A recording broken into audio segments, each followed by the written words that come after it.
What's your view of how things went down there? Why you're no longer at 97.3 The Fan? Adam Klug went on Ben and Woods recently and talked about how on October 12th he met with you, informed you that they were trying to, or the plan was to go in a different direction on middays. You were offered the opportunity to stay, do weekends.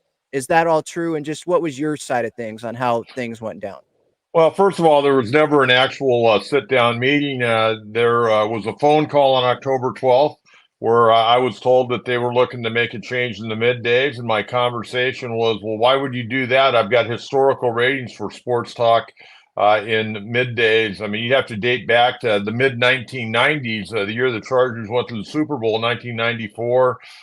Chet Forty and Steve Hartman got a 6.0 in the ratings, and in October, or I guess in September, I got an 8.2, so that set an all-time record. And for the prior months, I'd been number one in the market in the time slot. We talked again briefly on the telephone on the 17th. We did have a Zoom call for about 3 minutes, and I was basically told that they wanted to have a show that took less phone calls. Well, no, somebody should have told me that. That's really all I know, to be honest with you. I was scheduled to work to December 22nd. The story broke on December 21st. I wasn't allowed to do my show on December 22nd.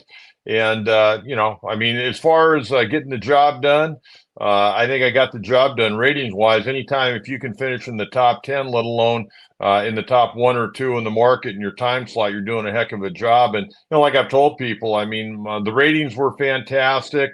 I think people liked what we did.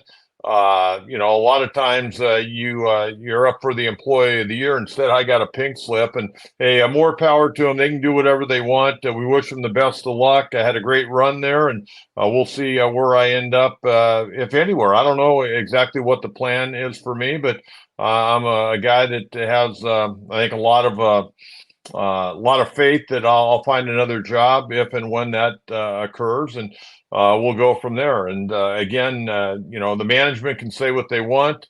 I've been very, very quiet, to be honest with you, on this. First time I've really talked publicly on this whatsoever, aside from talking with Paul Rudy one day a little bit. But I really don't know why they decided to make a change. I mean, there's nobody in this town that'll be more than happy to talk Padre baseball morning, noon, or night, and great experience. And I think the fans enjoyed what I did, and hopefully, I'll get an opportunity to get back to my loyal listening audience here before too long.